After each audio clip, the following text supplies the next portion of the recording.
Second opinion is a bit of a dark, dirty secret.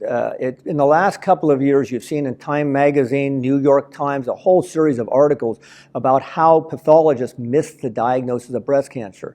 They not only miss it, but they also overdiagnose it. People get overtreated. This is a tragedy, and patients tend to lose confidence in this. Now, we had an experience at St. Joe's where we had one of these, what we call in-between lesion. We couldn't show it was cancer or not cancer.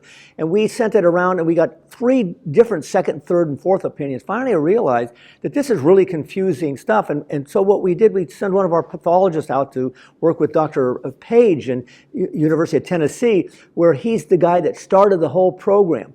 That allowed us to create a program where we had a high level of confidence. So we do actually a national program for second opinions. People can send us our slides and we can have any. So who should be tested? Well, if you have a benign little lump and you're a teenager, it's a fibroadenoma, you can be absolutely confident. But if the doctor says you have a high-risk lesion, or we sort of think it's cancer, but it's not quite, get a second. In fact, people ask me, when should I get a second opinion? I say, if you think about it, I mean, almost just do it, because the issue of pathology is so complicated, and there's so many pathologists that disagree as to where do you draw the line. For a couple of $100 to know for sure from a pathologist that really is a breast care pathologist, it's worth it for most people. It's not my system. I'm not getting paid for this. So the point is, the public needs to understand it. It's very easy to solve that problem. It's a little more complicated when you come to dealing with an actual diagnosis of cancer, when you're talking about not just the imaging, not just the pathology, not just the surgery, the plastic surgery, the oncology, the research. All these things are step by step. There's different ways of doing it.